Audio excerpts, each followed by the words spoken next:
ಶಿಮಲಾದಿಂದ ನಾಕ್ವಾಗ ಹೋಗುವಾಗ್ರಿ ಎಲ್ರು ಈ ಜಾಗದಾಗ ಸ್ವಲ್ಪ ಹೊತ್ತು ನಿಂತ್ಕೊಂಡು ಹೋಗ್ತಾರ. ಒಂದು ಅದ್ಭುತವಾದ ಸ್ಥಳ ಹೌದು. ಸೀಸನ್ ಟೈಮ್ ಕೂಡ ಹಂಗೆ ಆಗ್ತಾರೆ ಇಲ್ಲಿ ಸರ್.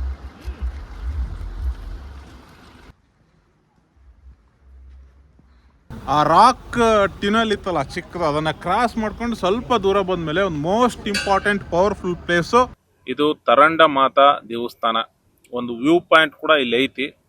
ಪ್ರತಿಯೊಬ್ಬ ಚಾಲಕ ಪ್ರವಾಸಿಗ ಇಲ್ಲಿ ಗಾಡಿನ ನಿಲ್ಲಿಸಿ ತರಂಡ ಮಾತಾಗ ಒಂದು ನಮಸ್ಕಾರ ಮಾಡಿ ಮುಂದೆ ಹೋಗ್ತಾರೆ.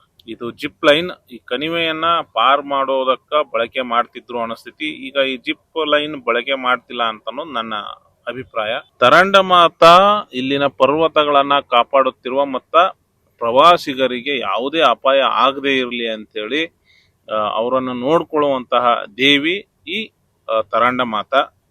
ಇದಕ್ಕೂ ಒಂದು ಇತಿಹಾಸ ಐತಿ. ಕರಂಡ ಮಾತಾ ಟೆಂಪಲ್ ನಲ್ಲಿ ಮಾತೆಯಿಂದ ತಿಲಕ ಇಡ್ಸ್ಕೊಂಡು ವಿಜಯ ತಿಲಕ ಇಡ್ಸ್ಕೊಂಡು ನಮ್ಮ ಟೂರ್ ಸಕ್ಸಸ್ಫುಲ್ ಆಗ್ಲಿ ಅಂತ ವಿಶ್ ಮಾಡಿಸ್ಕೊತಾ ಇದ್ದೀವಿ. ಚುಕ್ಕಿ ನಾವೀಗೇನು ಹೊಂಟೇವಲ್ರಿ, ಈ ರಸ್ತೆನ ಬಾರ್ಡರ್ ರೋಡ್ ಆರ್ಗನೈಸೇಷನ್ ಬ್ರೋ ಅನ್ನೋ ಒಂದು ಸಂಸ್ಥೆ ಐತಿ, ಅದನ್ನ ನಿರ್ಮಾಣ ಮಾಡ್ತಿತ್ತಂತ್ರೆ. ಅವಾಗ ಪದೇ ಪದೇ ಗುಡ್ಡ ಕುಸಿತ ಉಂಟಾಗಿ ಈ ಕೆಲಸ ಮುಂದೆ ಹೋಗ್ತಿರ್ಲಿಲ್ಲ ಅಂತ, ಅಂದ್ರೆ ಸಾಕ್ತಿರ್ಲಿಲ್ಲ ಅಂತ.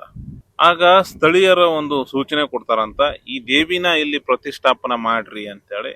ಆ ಪ್ರಕಾರ ಈ ದೇವಿನ ಇಲ್ಲಿ ಪ್ರತಿಷ್ಠಾಪನೆ ಮಾಡದ್ಮೇಲೆ ಯಾವುದೇ ಗುಡ್ಡ ಕುಸಿತಗಳು ಸಂಭವಿಸ್ದನ ರಸ್ತೆ ಕಾಮಗಾರಿ ಅತ್ಯಂತ ಸುಲಭವಾಗಿ ಸಾಕ್ತು ಅಂತಾನು ಹೇಳ್ತಾರ.